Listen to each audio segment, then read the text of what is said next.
Blau und weiß sein Leben lang. Herzlich willkommen zurück auf SchalkeMerica. Welcome back to episode 2 of the season, 162 overall, or something. I lost count already. Um, Glad to be back. No pun intended there. But also seen back here is the prodigal son, Jack Mangan. Welcome back. How are you doing, my friend? I'm doing all right. You kind of threw me for a loop with the new German in the Yeah, intro. Hadn't heard yeah. that before, but yeah. Sorry everybody for the delay in us returning for our Bundesliga season. Kind of a big occasion, but unfortunately, coronavirus finally got me last week. I had a good run. Kind of avoided it for a couple years, but Yeah. I was not in a position to pod last week, and fortunately, voice is back a little bit to normal. So I apologize in advance if any coughing or anything like that. But I'll try to keep that on mute as much as I can. Right on. Yeah, yeah. You didn't miss much the first week. Obviously, the game against Cologne didn't go too well for us, and that's we kept it brief and short. This episode is going to be a little bit more in depth. We're going to get to talk about all the stuff that happened in the summer. We got a lot to catch up on, right? We didn't get to do it in our first episode, and so we'll talk about all the signings that came and went, and then get into the Gladbach match here. But yeah, how was your summer overall? I haven't get a chance to catch up with you yet. Dude, unplugged massively. You know how it is. Especially after a couple of pretty stressful Bundesliga campaigns as we were getting relegated and the roller Almost coaster straight of too. of the promotion campaign. I very much stayed off of Twitter. I don't think I had many tweets across the entire summer until we kind of got back into action here. So looking forward to going over everything with you and kind of hearing your thoughts, because you and I haven't even discussed a lot of this between ourselves yet either. So but pretty low-key summer for me. And how about you? Yeah, my summer was pretty interesting myself. I too got the Rona finally, 2 years after being scot free, and got it just before I went on vacation, and so I ended up being like off of work for 3 weeks. That kind of worked out that way. And then it's been like one thing after another. Our daycare closed down for my son, and then I got I got in an accident. I'm okay. My truck isn't. I still have no vehicle. That was months ago. So yeah, it's just been an interesting summer, but it was nice to take a break from here.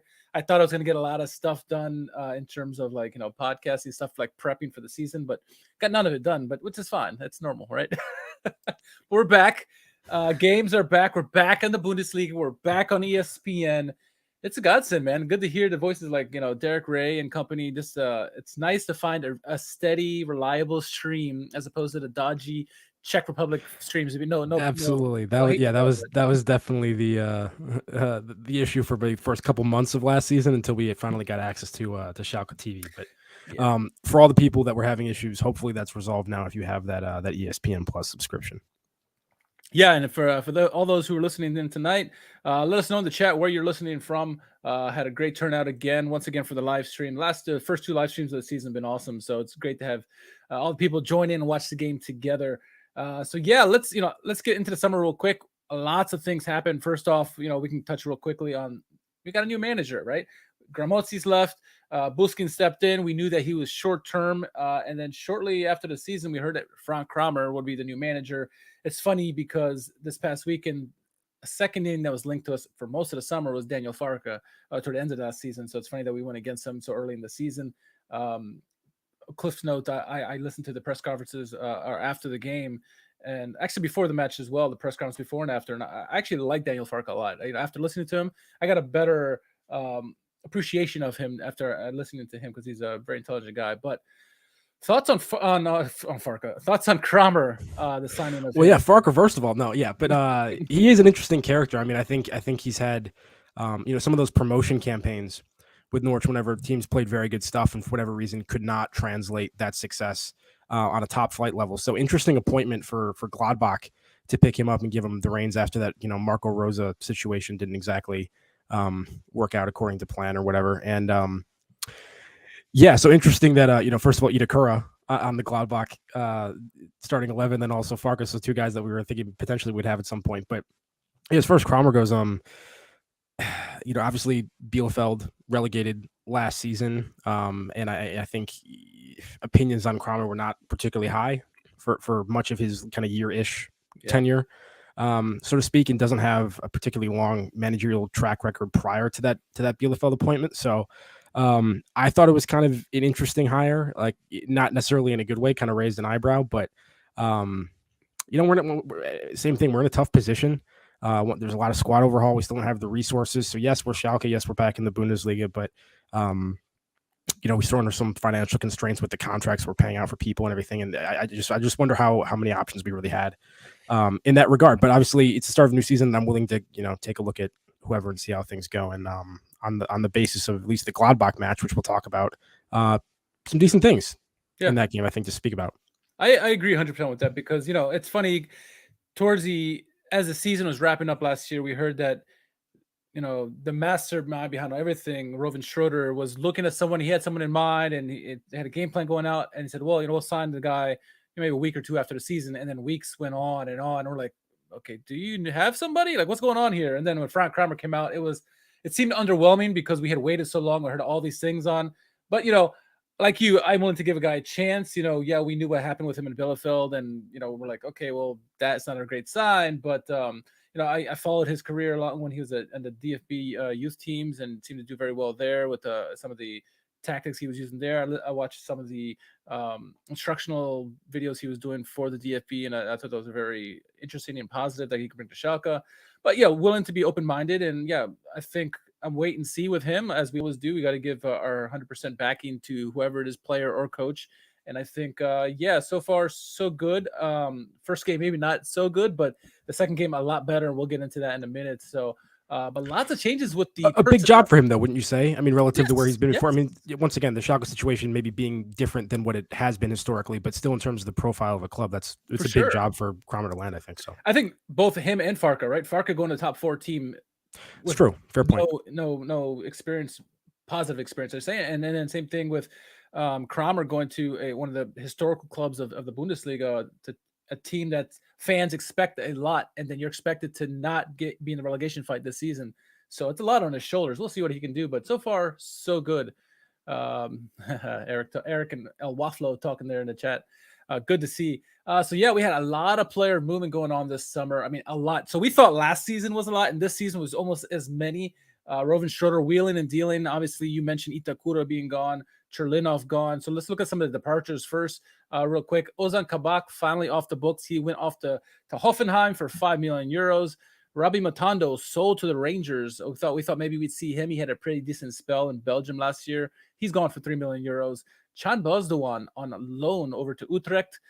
Victor Paulsen come to DC United. I get to see him every week now for 500,000 euros there. Hamza Mendel gone on a free transfer. Mark Razakowski gone, free transfer. Levant Mercan and Timo Becker gone.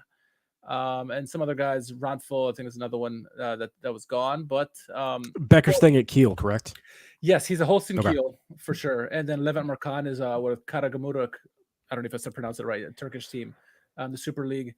Thoughts on any of the departures that left? Yeah, I mean, well, first of all, pour some out for Boswan. That's my boy. So I mean, it's a loan. We still, potentially, have that, but obviously, I would have liked to see a little bit more of him than we had recently. Kind of glad, honestly, that the Ozan Kabak saga is over. I forget how much we ultimately spent on him when we brought him in, but to get rid of him for only 5 million, considering what some of his peak transfer valuations were at various times, and we were unable to, to find a permanent home for him at those points. It's a big hit, unfortunately, but best for him in his career. I think that he moves on at this point, and nice to at least get something for that. The Harit situation, as far as I'm aware, is still out there. He's not part of the squad until we find a spot for him, but still struggling, from what I understand, to find a permanent home from him. And the two biggest things, in my opinion, were Cherlinov and Itakura. Important contributors to our promotion campaign, both fan favorites, I think, both players that actually expressed an interest in wanting to stay with the club. Yeah. So not only a situation of Schalke trying to retain them, both the players enjoying their time there and being happy there and wanting to continue. Unfortunately, Manchester City, despite all the resources that they have, they had their price and we're not in a position to meet it. And so we had to let them go, and kind of cruel to have the home support at the Veltins Arena, looking at Itakura the first time they're in the Veltins Arena this season, but that's the way it goes. And unfortunately the Cherlinov thing as well, because I was more optimistic that we'd be able to find a way to make the Cherlinov move work, and to see that one fall through as well was disappointing. And at times during that Gladbach match and even the Cologne match, you're wondering, we could really use Cherlinov now, that extra attacker, but it worked out in this last matchup at least. And sad to see a lot of those guys. Timo Becker too. I mean, you saw how much it meant to him to win this Fight the Liga and get back to the Bundesliga, end of the season, really crying during the celebration of joy. And he gets gone to Holstein Kiel. And I get it, it's a business. But again, another fan favorite of not only our podcast, but, the fans in general. And it's now that see him go as well. And, Chan Boswan, you mentioned as well. So, yeah, it's certainly sad to see some departures go. But with departures comes new faces. And we had a whole bunch of them. Obviously, Thomas Oyan, we knew that he had signed with Schalke from Azakmar for 2 million euros, which is a steal. Rodrigo Zalazar finalized, obviously, as well. We got a new striker, Sebastian Polter, a guy with Bundesliga experience, came from Bochum last year. Lots of goals in the Bundesliga in his career. A steady double-digit goal scorer. So I think, if the Simon Terodde doesn't pan out in the Bundesliga, we have someone in Polter that can actually help him out. Or if it does work out, we got a viable backup or guy who can rotate with him. Polter saw the pitch in the first game and came off as a sub in the second game. So you got him. Tobias Moore, we got him from Heidenheim. I like the sign. I remember him last year by Heidenheim, a good pickup there, I thought. Flo Mollet from Montpellier joined us attacking midfielder there. Tom Kraus is a Schalke fan. We got him from RB Leipzig. I thought that was a fantastic deal. He kept begging to come to Schalke. And that's a loan move, though, correct? That's not permanent yet, right? Correct. Okay. It's a loan fee of 500,000, I think, or whatever. So, but, there's hope maybe if we can stay up, I believe Peringer is official. Schwola, the goalie we got from Hertha Berlin, someone we've been flirting with for the last couple of seasons. We finally got. I thought Peringer went out on loan. You know what? I think you are right. He went out on loan to Paderborn, I believe. Okay. Yeah. And then Jordan Larson, recent signing. Yes. Spartak Moscow. Impressed with what I saw from him. The short minutes I saw in the game against Gladbach. Cedric Brunner, new right back. That's been a position where we thought Aiden had it. A couple guys had it last year, we thought, but nothing really super consistent. Brunner's in there now. Leo Gremel, youngster from Rapid Vienna. He's still been with the U23s, but he's been signed. Mayo Yoshida, new center back. I was very vocal on his signing, not necessarily in a positive way, but I've changed my tune on him. Ibrahim Cisse, Alex Kroll. So those are the main guys. I mean, lots of guys. I mean, what do you think of the incoming class? We'll start at the back first. I mean, so you mentioned, Gremel and Cisse right there. Obviously, haven't really seen, much of them. The Yoshida situation, I mean, look, it's really nothing more than I think a consolation for a lot of Schalke supporters. We would much rather have the younger Japanese international that we're familiar with. But, the Yoshida doesn't figure to be a long-term signing. I believe he's turning 34 next week. So, I mean, very much getting towards, the twilight of his career. But that being said, a name and a figure I think a lot of us will be familiar with from either his time in the Premier League with Southampton or the fact that he's, captains the Japanese national team quite frequently. So you've probably seen him in various World Cups, whatever. And listen, I mean, if you're going to be starting Malik Chow at center back, which we haven't sold him yet, so presumably he is going to be, one of our first choice guys back there. It's not necessarily a bad thing to have a 34-year-old paired with a 21-year-old because Malik Chow is still that young. So you have this very experienced, composed in possession. Always looks like he's under control in the right spot at the right time, reads the game very well. Not necessarily the worst pairing in the world there. And also nice to see once again that, guys like, Uchida, whoever, still helping to recruit Japanese internationals to Schalke, which is kind of a cool thing to see. The Kroll situation, right? I mean, he's only available because his contract was terminated because of the whole situation that's going on in that part of the world, naturally. So kind of a fortunate for us pickup for the time being. I thought he's generally looked very good, made some potentially mistakes that we can talk about in the Gladbach game ultimately. Tom Kraus, I've been very impressed with so far. Very good head for transition moments, breaks quickly, finds an outlet pass, not like the final ball, but cycling it to the person who can make that final ball. I've been impressed with him. And then I forget some of the people we've already mentioned. But there's a lot of them we just went through there. But Polter up top, consistent goal scorer, like you said, figures to be somewhat similar profile to Terodde. We saw him come off the bench for Terodde in the Gladbach game. I mean, some experienced heads at various parts of the pitch. And I think, Tobias Moore would be the last one, I think you said. I did find that to be sort of an interesting signing in the sense that, I mean, he had a very good season last year, scored a number of goals, number of assists as well. But particularly in terms of like the fact that we lost Cherlinov, Moore is not exactly like stylistically a replacement for Cherlinov. Cherlinov much more of a dribbler. Tobias Moore much of a link-up passer, kind of long ball player from crosses or whatever. So very different in terms of what he's trying to do on the pitch. And even Larson to some extent. I think one of his more successful seasons was actually at center forward.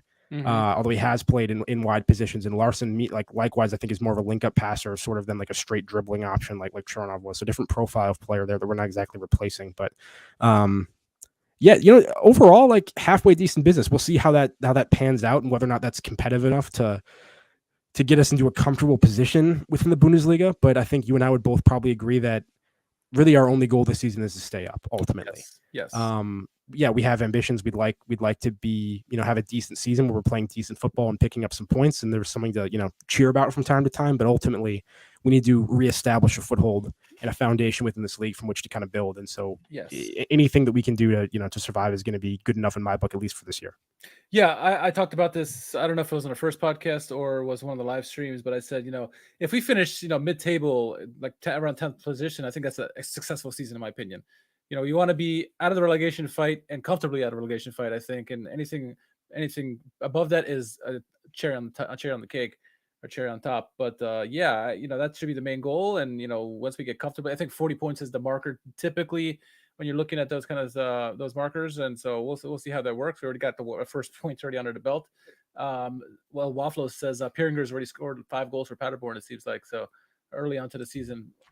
Listen, potentially not done in the transfer market either. Maybe need to be more active in the goalkeeper position. We can talk about that too. But credit to Schroeder again, though, for doing it with a mix of permanent signings and loan moves. Yeah. Like, seems to have a good head for finding players on loan that can step in and at least for a season do a job. And eventually you'd like to have some more permanent people that we can kind of build with, but especially last year for the promotion campaign with the squad overhaul and now jumping back up, these are big transition seasons, and it's you have to be able to kind of have the dexterity, I guess, to kind of change course and do things with the new manager and everything. So I think Schroeder deserves some credit for pulling off some of these last minute loan deals too. Yeah. A couple guys really going to talk about real quick. Obviously, Mayu Yoshida, I was very critical when the signing came in, just because I followed him his entire career. I followed him at Southampton. I followed him in Serie A. And so I know this player very, very well. But I was very critical because I like I said, I hold a bias because he's been on teams that I've saw, either supported or I follow the league very close. And so I know what he brings. I was very harsh on it because I was expecting someone like Itakura. And then I felt like you said, it was a consolation prize, and I wasn't too happy with it. But after some reflection, as you do as you get older, I was like, this is a good depth player. As you mentioned, Thiaw is still here for now, and he's a youngster at the moment. So having Yoshida out there would be, oodles of experience that he can learn from. And then if you have Kaminsky as well, Kaminsky has played great, makes a great passing the balls, but defensively he's not the sharpest necessarily, right? He wouldn't be like, if you look at the defensive talents, purely on defensive talent, he's not one of the top center backs on our team that you would think of. So having Yoshida there would be a great stabilizer, I think. Excellent depth player there. And we already see in this game against Gladbach, I thought he was both Japanese center backs were very dominant for their respective teams, I thought. So happy to have Yoshida there. Yeah. Absolutely. Happy what I've seen about Brunner so far. For sure. Kraus, I agree with everything you said. Kraus, I think he's looked very lively. Kroll has been up and down. I think he was the only player I thought that played well in the Cologne match. Had a little bit of setback in this next game that we're going to talk about. And then lastly, yeah, that's really all I really want to talk about. Those guys, thank you. The ones you said. No, it's a lot of we already covered a lot of ground though. Yeah, there's a lot of people coming in, a lot of people going out. Yeah, so that leads us to obviously we had the first game, and now we're Gladbach, first home game in like 400 days, first Bundesliga home game, I should say, like over 400 days, something crazy. I forget the exact number. I do appreciate the Bundesliga making us feel at home immediately again by having just a wild VAR game, because that really just made us feel like we're back in the Bundesliga. That's kind of what we're used to. So.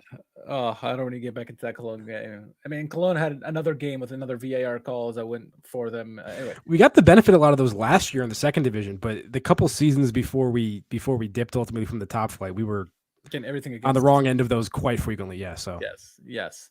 But we played Gladbach, and this one obviously a difficult team. Team is a perennial top 4 team, Champions League team. Obviously, they have a new manager and Daniel Farke, but still, this is a very good team. A lot of talent on this team. So looking at the starting lineup, this was a little bit of a change from the first game. Obviously, Schwolow in goal. Who'd you expect? Brunner again in right back. Yoshida, Thiaw this time instead of Kaminsky. Obviously, Thomas Oyan. Midfield 3 remained the same of Kraus, Kroll, and Zalazar. This time, Drexler got a red card in the last game, got 2-game suspension that Schalke did not challenge. And so Bulter steps up in this place, and then Tobias Moore once again. Simon Terodde healthy enough to start in this one. Obviously, Poulter got to start last game. I talked about in the 2 live streams that the Poulter-Bulter combination is going to drive me nuts this season. Poulter to Bulter, Bulter to Poulter. Anyway, thoughts on the lineup in this one? First impressions. Yeah, so I know on the broadcast, they mentioned it was a 4-3-3. To me, it really was more of a 4-4-2. Most of the game, 4-5-1, something like that. Yeah, not even just against the ball. I mean, against the ball was definitely a 4-4-2, but even in possession, it seemed like that. So it kind of looked like more of like a central midfield pairing, almost a double pivot of like Krall and Kraus, and then Zalazar wide right, with Moore wide left. Terodde and Bulter, nice to see that combination continuing into the Bundesliga. I know Terodde, came off the bench last week, but I don't know. Both those guys are a little bit older, right? I mean, both are not as much as Terodde, but cool to see people that were more second division players to some extent go to the top flight, and both look good against Gladbach. I thought looked like he belonged for the most part, and Terodde was very good in link up play. So, I was pretty happy with this lineup overall. I'm a fan of Florian Flick, guys like that, but I don't necessarily expect him to be starting, obviously, given some of the signings that we've made. And, I was very impressed with, Kraus, for example. So, mostly just, like I said, kind of in the evaluation stage, seeing what we have, seeing the different combinations. And, I agree about that 100%. Looking at the bench, too, you got Ferriman, Çalhanoğlu, Flick, Poulter, Molet, Kaminski, Matriciani, Latza, and Larson. Obviously, you got Larson as a guy we just got and finally able to play. So, had him on the bench there. Yeah, I mean, overall, I wanted to see, obviously, the 2 main or 3 main differences would be Bulter, and Terodde. But I wanted to see a big improvement because the game against Cologne was so frustrating to watch. They had a lot of possession in that game. A lot of, obviously, Gladbach is someone who also is going to have a lot of possession, a lot of talent on their team. Their first game was very similar to our first game in the sense that they were much like the Cologne side, where they had all the possession. They had benefited from a red card as well. And the scoreline was 3-1. So you knew this was going to be a challenge for us. Looking at the lineup for Gladbach, a lot of names that people should know because, again, their Champions League squad. Sommer, world-class goalkeeper, in my opinion. He's a fantastic goalie. Very underrated. Itakura, world-class defender, in my opinion, very underrated. Okay. He is very good, though. He showed again that he is good. Kramer, Thuram and Plié, 2 guys who've been making it their job to score goals for fun for Gladbach for a long time. Kone, Hoffman. Thuram's only 25 years old. That blew my mind. I thought he was like 30 years old. I love Marcus Thuram. He's so good, dude. I love watching him play. He is. Hoffman, who's also good. Bensabaini, who's very, very impressive the first 2 games. Scali, Elvedi, who we all know. Yeah. Newhouse, another name we know. So this is a very strong lineup by them. This is SchalkeMerica, so we got to shout out American Joe Scally. Nice to see him after his kind of breakout season last year, starting right away, kind of in the 11. As you said, Jan Sommer, stalwart, one of the better keepers. Itakura, love him. Alassane Plea, Thuram, Manu Kane in midfield, I thought was very good in this game, and seemingly somebody that Gladbach's pretty excited about.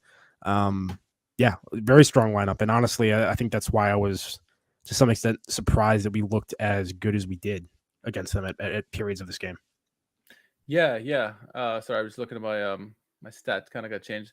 It was a certainly an interesting game. A strong team for sure, and I didn't know how we were going to come out in this one. Again, though, I think the one positive of the Cologne match is we started the match very well. I thought the very first 10-15 minutes came out lively. Obviously, the goal, Salazar got taken away, but I thought we started this game very well. Also, what is Eric saying here? He says, think about Scally and Thurman will go to the World Cup with the squads expanded 26. Yeah, that's a good chance. It's a good chance for the U.S. men's national team there. But yeah, getting back to the match, good start to the game in this one. I thought you knew that Gladbach was going to have possession, but I think Schalke did very well to make good use of the possession that they had, much opposite of what it was going on with the Cologne matchup. And also, I think defensively, structurally, we were night and day difference, I think, against the Cologne match. I think a lot more discipline, a lot more structure in this one. It seemed that though Gladbach had a lot of possession, they couldn't even get close to our box. What was your early impressions in that match? Yeah, I would agree. I was very impressed by the defensive organization and how well drilled it appeared to be. So as I mentioned, 4-4-2 against the ball. Gladbach in a 4-2-3-1 ostensibly, but in possession they're doing a lot of stuff. Farka ball. There's a lot more fluidity. Their fullbacks were pushed very high. Manu Kane, for example, was often dropping deep to kind of take up that left back space to help build out of the back into the box. Yeah, exactly. So they were a little bit more, I think, like nebulous in terms of their shape offensively and everything. But yeah, I mean, extremely narrow and extremely compact in terms of between the lines, which I thought was brilliant. We did not give them a very wide operating space to kind of keep all their players and play within. And the only times they really looked like they had anything cooking were some of the over-the-top balls that they would occasionally play. Malik Chow in particular, I think, having difficulty kind of keeping track of Marcus Thuram, who, despite being a big guy, has great technical ability and great pace as well. I mean, he's just a monster in terms of like the variety of ways that he can attack you. He's such a good player. But yeah, he was a handful for Malik Chow. I was surprised they didn't go with some of those over-the-top balls more. They got back to it in the second half a little bit. But in general, we did a very good job of denying them any of the one-touch play through the middle, because they can be very dangerous with that, with, Alassane Playa kind of tucking in, Neuhaus can find those pockets of space and everything. And they got a lot of, very strong technical players and everything. So I was very impressed by our structure and the times when, players would step out, it did seem that immediately like somebody would rotate to kind of fill in the gap. So it was very well drilled. There's been so many times in recent seasons, particularly in the Bundesliga, once again, before we got relegated, where you'd be looking at a Schalke team and you're like, I'm not sure they know what the instructions are, because you just can't. And this was not one of those games. You could tell that people knew what their roles were, what they were supposed to be doing. And so yeah, particularly for, Frank Kramer, they got relegated last year, not the best defensive team at times. I was impressed that we had that kind of showing against a very talented Gladbach side, particularly in the first half. Yeah, I agree 100%. And it seems like my big worry going to the game is I know the combination work that Thuram and Plie love to do with each other. They can find each other in the dark in a phone booth. But they guarded that very well, and it seemed like the player they were content having the ball was Kone. And Kone, to his credit, was trying to do things, and he was doing it very well, but didn't let the danger men get the ball. Hoffman, Neuhaus, they were very, subdued in the first half. Plie and Thuram, for the most part, were subdued. You mentioned the over the top against Chow that led to a scoring opportunity, the first opportunity of the game, really. And I think we saw a lot of that last year, right? That was what's infuriating. As well as we did last year. That was some of those direct balls, right? Direct balls over the top. Yeah.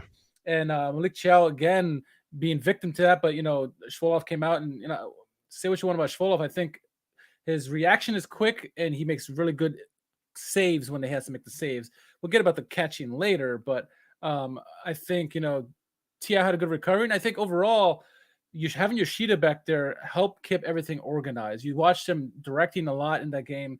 You watched one of the pictures they showed of the formation of the team as with or without the ball. Schalke very comeback, 4-4-2, like you mentioned, very narrow, making it hard for Gladbach, and Gladbach really didn't know what to do, kind of respond, and it showed early on. And so they had that early chance, but other than that, it wasn't until the 29th minute or whatever, Zalazar once again, he had a couple shots just moments before, I think actually before the Thuram opportunity, had a chance, just went over the bar. Sommer, he went for it, but it was over the bar. Zalazar came back on the break, kind of led the breakout there, gave it to Tobias more back to Zalazar. Zalazar kind of just carried it up the pitch. Kone, I give Zalazar full credit on this goal, because not only did he score, but the most impressive part of that play was Kone was all over him, went for the tackle, and any other day he could have fell down and got a foul, but he kept playing through it, took the shot and scored the goal. Thoughts on that play that led to the goal and ultimately the goal? I mean, first of all, Zalazar, how many times does he just take shots from outside the box? And you want to be frustrated with it, and at times you kind of have to be frustrated with it. But he legitimately does score some of these, at a higher clip than a lot of people. And yeah, the volume is high, but it's not the first time we've seen him convert some of these chances from outside the box. So you have to give him credit. It's a really well hit strike. I actually think Gladbach may be disappointed watching that goal back. I thought their midfield, it may have been Kramer and a couple other, were actually kind of lazy in transition. They put Zalazar under that initial pressure, and then he clever kind of looped out ball to Tobias Moore, but then Zalazar immediately turns upfield and none of the midfielders really follow him. So suddenly he's kind of in behind in that pocket between their back line and their Yeah. midfield line that's When it reacts retreating. late.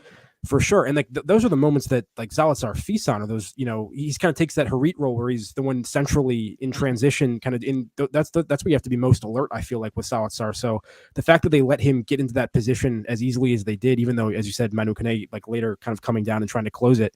I like lazy opponents as well, Dirk in the chat, but but it just gave him too much space, and he's going to pull the trigger from there. And so often he's under even a little bit more pressure than he was on that one. And yeah, nice finish. I think Tirada was maybe a little bit disappointed that he didn't receive, a ball there. And a lot of times he has a point, but whenever Zalazar converts it, you just kind of have to be like, all right, nice job. So, yep. I so wanted Tirada to score in this game too, but the first half would end at 1-0. I thought good first half, a night and day performance difference compared to the Cologne matchup. Defensively, we looked like we had a plan. We were very structured. Offensively, the times that we had the ball, like the possession was very obviously Gladbach, skewed, probably like 60-70% most of the game. But the times we had the ball, we did something with it. I think Tirada did a good job of spreading the ball out. He would collect it, spread it out. Tobias Moore was active. Oyan was active, obviously. Very good hold-up play. I agree. From Tirada dropping deep, linking up, turning, and playing to like an advancing, overlapping runner on one of the sides. Did that a lot. Very good. And I thought the midfield three, Kraus, Salazar, and Krall, I thought played very well. They really, stifled them from getting any big opportunities. Like I said, Kone was the most dangerous guy outside of the Thuram shot, because of the work that Kraus and Brunner were doing on the right hand side against Plié, and then on the other side against Scali and Hoffmann.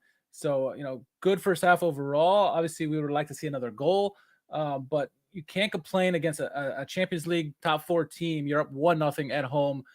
Couldn't have been a better start, I think, in that first half. Yeah, I agree. I mean, I legitimately think, once again, despite the possession, I think we were overall probably the better team in the first half, or maybe the more convincing team structurally, at least. It comes on the back of maybe a low XG opportunity, but took his chance well, and yeah, I mean, probably a relatively deserved lead at halftime, all things considered. Now I'm trying to see when what's his name? Larson came in. He came in the 60th minute. Yeah. So first half or second half started kind of like the first half. My worry was the start of the second half in the Cologne matchup was very poor. They scored within like 4 minutes of the second half, and so that was my big worry.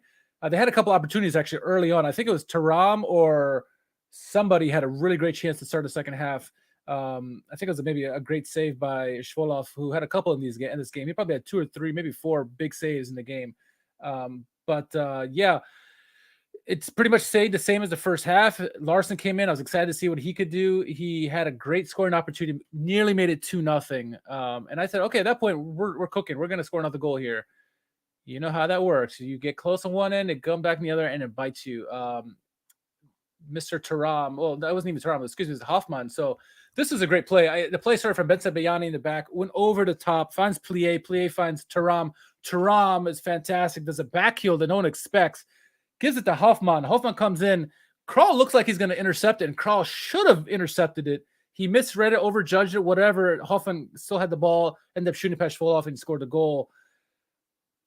I mean, pretty play by Gladbach, but it should have never happened, in my opinion. I mean, what are your thoughts on that goal by Gladbach? I mean, Gladbach did a much better job in the second half, manipulating us out of shape and finding opportunities to switch quickly, where there'd be a lot of space on one of the wings, where like Oweyan's kind of tucked into the center back line or something and can't kind of move out and challenge as much. But Krall had an interesting sequence there because he kind of missed. There was sort of an aerial ball, I think, maybe before play hit it to, and it looked like Krall was going to intercept that and kind of whiffed on it, unfortunately. And then, as you say, Thuram, his back to goal, moving away from goal, back heels through to Hoffmann. It's a brilliant play by Marcus Thuram. Hoffmann's first touch is actually kind of heavy, which gives Krall an opportunity to come back, but then Hoffmann somehow megs him, I guess, and then scores off the back of it. So I kind of want to give Krall credit because it's like, hey, nice recovery to get over there after just missing this other challenge. But like, had 2 opportunities to break that up within the space of 5 seconds and missed them both. So you kind of have to put it down to a mistake ultimately. But silky play by Gladbach, has to be said. And I mean, they're going to come up with moments like that once or twice a match with the caliber of players they have. And I'm glad Med Hunter mentioned this because I agree. Somebody could say, well, why'd he take him out? Well, 1, he was in a penalty box, right? 2, he's already on a yellow card. he Salazar, and a couple other, I think maybe Kraus or Bruno, or someone had three or four guys had yellow cards in the first half, and so Kral was trying to be smart about it, meaning not foul him. He thought maybe some guys would fall down right away. I mean, neither of us are necessarily suggesting that we have him go to ground and put in a crunching tackle, no. but we are suggesting that he probably shouldn't get megged and then let up a one-on-one with the keeper. Nutmeg's never. Yeah, I mean, so weird situation there, and also, this Sven Jablonski was a little yellow card happy. I felt like in this game too. So some of the guys that maybe had yellows probably shouldn't. I forget like exactly yellows in the first half or something. How Kral got his if he did, but a little bit over the top, but. Oh my goodness, yeah. But so it's 1-1 at that point. And game's not done, but you saw the momentum starting to go Gladbach's way. It would continue to roll and roll. They started getting more and more opportunities, corner after corner, it seems like. Then, with just 6 minutes later after the goal, a play happens where I forget it came off a set piece. Ball gets bounced up high in the air, and we saw this in the game against Cologne, where ball goes up for air. Schwolow looks a little hesitant about it. Finally decides to go. It looks like he's maybe yelling at Kral. Hard to tell. He jumps up, bobbles the ball again, and who do you drop it to? Marcus Thuram, one of the better goal scorers in the league, and he doesn't even think about it. He just shoots right in the net. Another poor goal. Schwolow, I think he's smart off the line. He's quick on those plays when the ball goes over the top or the side and looks like it'd be a breakaway. He's quick on those reaction wise. He makes fantastic saves. He probably had 3 or 4 in this game, big saves, point blank. But plays like this drive you crazy. This is what drove us crazy about Fairman as well, when he, not only in the beginning of this fight the Liga, but also at the end of the Bundesliga when we got relegated. These drop balls that cause havoc, and always goals happen against us when it happens. Yeah. I mean, it's very similar to what happened the previous week. So now we have 2 of these in the space of the first 2 matches, which is just completely unacceptable. I mean, you could say what you want about Kral getting in his way. I specifically watched the replay to see what Schwolow was doing vocally. And obviously you can't hear it on the replay, but if he said anything, he said like one exclamation at one moment. That's what I saw on the replay. Yep. Yeah, I agree. Should have probably been talking more if he was calling his defender off and saying, I got it. Should have said that multiple times. I mean, the Veltins arena was rocking. I can understand Kral maybe not hearing it. And, maybe he did just ignore him for some reason because Schwolow seemed like he was upset. But to me, I don't know. I think Schwolow's just got to be a little bit more authoritative overall. And then also, like, every time he has traffic in front of him, he's still going up and trying to, like, cradle these balls in like this. I mean, like I understand that that's like a safer way to catch something, but when you have to like reach over a defender, you have to actually go and grab it, and you can't, be in a position where you're kind of alligator arming it like that. So, anyway, just it pretty absurd way to concede goals in the first 2 matches. We've talked about repeatedly on this podcast the theme, which is like make opponents beat you. Yeah. Make opponents, and like Gladbach is a team that's perfectly capable of doing it. Yeah. And the first goal, silky goal, very nice goal. That second goal should not happen. It just shouldn't. And if it hadn't, there's a chance we come out of this with 3 points, which would have been a fantastic result. So, got to clean that up. Like I said, we don't know entirely who's at fault in terms of what was said, what wasn't heard, that kind of a thing. But kind of a unfortunate moment for Kral to be involved in both of those, and now Schwolow 2 weeks in a row as well. Tough, can't happen again. I don't know if you heard, but later on, maybe a couple minutes after that, he finally caught a ball, and the Nordkurve sarcastically applauded him, for his efforts there. So, and I think I did too. About time for that, but I feel bad if he's already getting jeered and stuff. But you have to also understand what Schalke supporters have been through in terms of goalkeeping play over the past 3-4 seasons, even, and how inconsistent and going back to the Nubel Fairman days where we're switching. Edwin Argan says Manuel Neuer. We hadn't had a consistent goaltender. I mean, it really is kind of wild. And so I think there's just a sensitivity there. So I mean, hopefully we hopefully we don't do too much in terms of what's happening in the stands to kind of shake the confidence of your goalkeeper. I obviously want Schwolow to succeed, but early returns are very concerning. I'll say that. Yeah, I thought he was an upgrade from both Fairman and Frazel from last season. His reaction saves are fantastic, but again, you got to make those kind of catches. Hopefully he's getting better on this. Maybe he practices them in the week time leading up to the next match here, but not the ideal way. And going down 2-1, I thought that's the game right there. Like, they got the momentum. It's like they're going to score another goal here. We'll probably watch. Ben Hunter says 2 goals, 100% Schwolow's fault. Yeah, I mean, I definitely the second goal for sure. The first goal, excuse me, I blame it more on Kral, I guess, a little bit. I mean, it's a hard shot. Hoffman's a good player, but that second goal, for certain, is Schwolow's fault. So down 2-1 at that point. Not at that point too, we weren't really creating anything. it seemed like it was all Gladbach. We were getting no opportunities, and we started making substitutions. I know Latza came on for Crawl, late in the game, but Molet came on for Salazar. Salazar was gas. He gave everything he had in the 66th minute. Poulter came on for Toronto too before the 2 goals happened, and really nobody had done anything really to liven it up until Poulter came on. I thought, and Poulter has been on, but his play. Who came on for Schalke that really livened it up? Wasn't Molet. I guess Larson to an extent, but we finally, as the game went on and on and on, we're looking for. I was saying on the live stream, like we just got to get 1 or 2 opportunities to get the set piece going. If you can get Oyan an opportunity to swing in the box, anything can happen. We've seen it so many times. And late, it went dragged on, and finally, in the 90th minute, we got a foul. I forget even how the foul happened, or if you remember, but ends up leading to the Thomas Oyan free kick, and the swinger goes in the box, goes for Bolter near post again, saved by Sommer. And I didn't see it initially. I saw the players waving their hands, but VAR got involved this time to our benefit, and it was a legit handball by Herman, the new guy who came on for Gladbach off the bench. First off, did you see how that foul occurred that led to the free kick? Because I missed it. I don't recall if I remember what caused the free kick before that. I'd have to go back and watch, but yeah. But I will say Oyan's delivery pretty much all game was what we would expect. A lot of not just from set pieces, but from open play as well. A lot of well hit balls. And as you mentioned earlier on the podcast, the fact that we were able to secure him for less than $3 million, I do think is kind of a steal.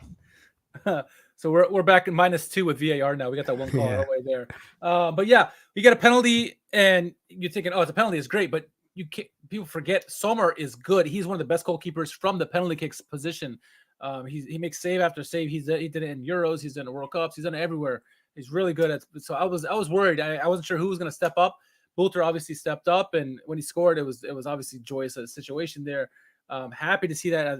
I knew that the game was wrapped at that point when he scored that. Obviously, it was in the 4th minute of the 3rd minute stoppage time or something crazy like that. But good result overall. It felt like a victory, even though we drew this match. I think it was a deserved draw because we played so well for a good part of the game, and then it was that 10-minute spell we were really bad, and Gladbach made us pay for it. What are your thoughts on the game overall?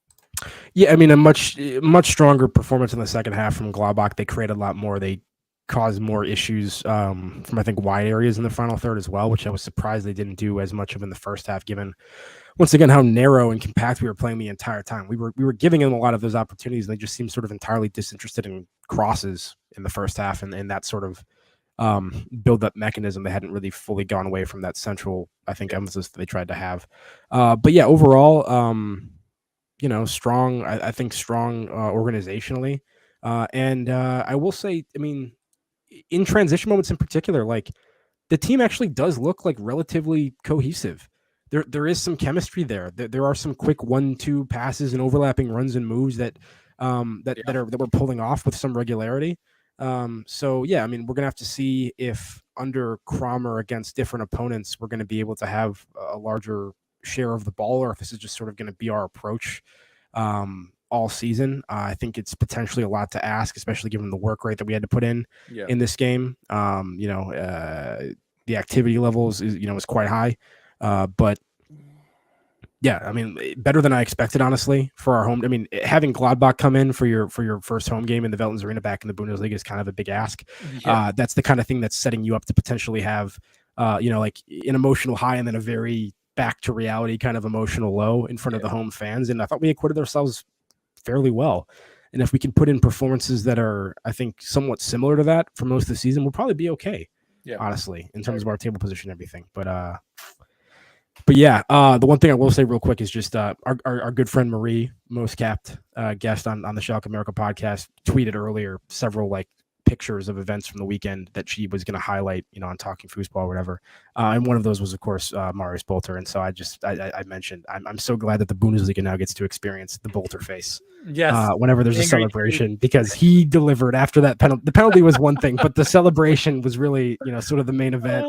Running into the corner and everything. And yeah, it was great. So I love that man, and I'm glad he's having some success. Early on here. Yeah, 100%. Two men in the map. Before I get to the game, the two best players on the game for me were the two Japanese players. I think. I thought Itakura was fantastic in the air, made some great tackles. Bulter nutmegged him twice, and he still tackled the ball away from him. I mean, that's fantastic with Itakura. And Itakura was getting every ball in the air. Anytime the ball came in the box, Oyan, you mentioned how his passes, his crosses came into the box very well. Itakura snuffed every one of those out. On the flip side, Maya Yoshida, I thought was very composed back there. He kind of kept that defense sound and kept them from leaking more goals than they did. As Itakura did on one end, Yoshida got a lot of balls in the air as well. He's very good in the air. It's good to see both of them going head to head. But those two guys stood out for me. A lot of good players, obviously, for both teams, and Gladbach in particular. But the game overall, good performance. I mean, the thing that stood out for me is obviously the passing percentage. First half, we played so well, and you look at the pass percentage at the end of the first half, it was something like 88%. We were doing very well passing, and then it kind of dropped off. And you see here, we ended the game with 74%. It means we probably did a lot worse in the second half than at 70%. And so that dropped off, and a lot of it had to do with Gladbach doing more possession. But I thought the comments by Daniel Farka in the post-match conference were more leading to how he viewed the game. And he said, Schalke is very much a Bundesliga club. This team is very good. They made it very difficult for us. They were very structured and sound and made it difficult to get our 1-2 passes like you talked about. And I thought that was a telling sign from the opposition as opposed to hearing the fluff from our own manager. So and maybe Farka's trying to play for another job in the future. Who knows? But it's good to hear. That's what Ethan at Tedesco time immediately said on Twitter. He's like, if Farka's playing 40 chess, he's already ahead of us, setting himself up for the Schalke job in January, whatever the situation is after. Yeah, we'll see.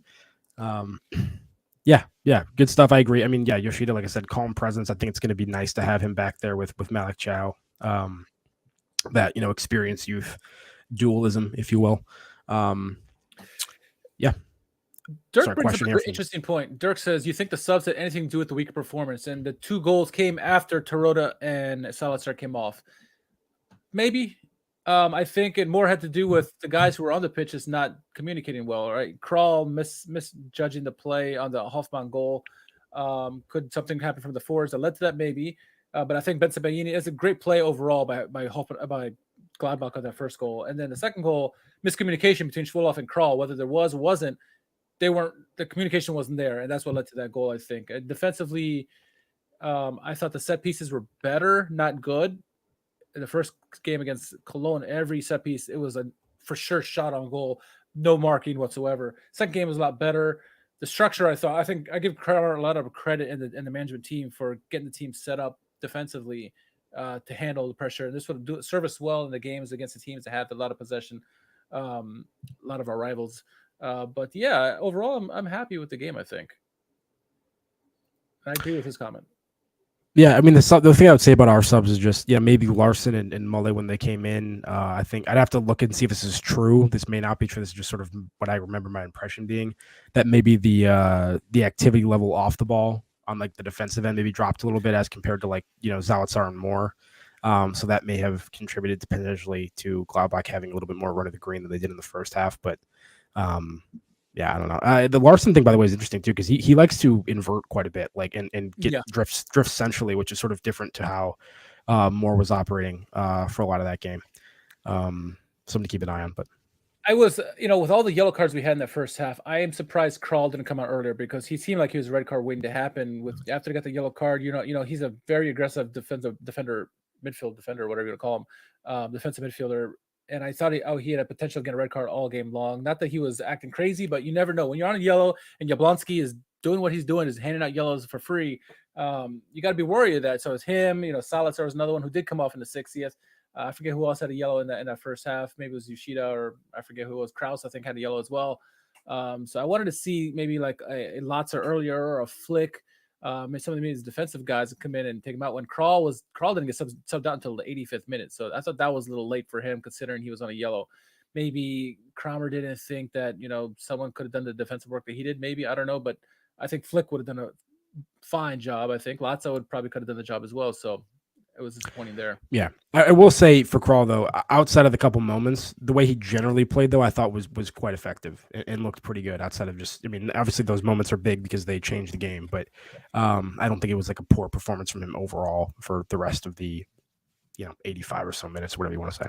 Yeah, I mean, the first half I thought he played well. I thought the midfield three played really well to kind of, stagnate the Gladbach offense from turning any opportunities. So, it just like you mentioned, those couple moments they stick out. That his bad play, Schwoloth's bad play, they stick out. When goals happen, this is what you see. So, Edwin says when you look at how things play out, you wonder how it took so long for Kramer to take out Krall. Yep, exactly. So, any final comments on this one? No, like I said, just pleased, like pleasantly surprised, I think, overall by the organization and how well drilled we looked. We'll see if we can keep that up against different opponents. This is how we're kind of going to come out most of the time, but made me slightly more optimistic for how the season may end up shaking out. I'll say that. Yeah, I agree. Next few matches. The next one is against Wolfsburg on Saturday at 9:30 a.m. Eastern time, 8:30 Jack time. After that, we got Union Berlin. It's at home, so that's good. Union Berlin at their home is pretty daunting task. Stuttgart after that, and Bochum before the big rivalry. I do like that we're calling it Eastern time and Jack time. Central time is just Jack time now. That's right. I'm down with that. That's right. I don't know. I'm not gonna touch that. Sorry, Dirk. All right, cool. I think that's a good wrap. I think. Anything else you want to chat before we go? Dirk, we were in such a good mood. Why'd you have to bring up the Max Meyer? Anyway, this is our problem. We make jokes on the podcast long enough, and now our own listeners will just feed them back to us, and we can't escape our past of nonsense. Fair enough. We did this to ourselves. Deserve it. Yeah, we did it to ourselves. Yeah. Deserve it. Anyway, good to be back with you though, sir, and obviously very much looking forward to how this campaign is going to play out. It's nice to be back where Schalke, let's say it, belong. So yeah, and maybe we'll get to link up in person at some point. Maybe do a podcast in person. We'll see. To be determined. But big game, River Derby coming up ahead. It's going to be interesting. You know how it's going to work out, right? Because for those who don't know, I have a baby due in about a month from now. My luck is going to fall on the Riviera Derby, but it is what it is, right? Maybe good luck. It might be good luck. So, all right.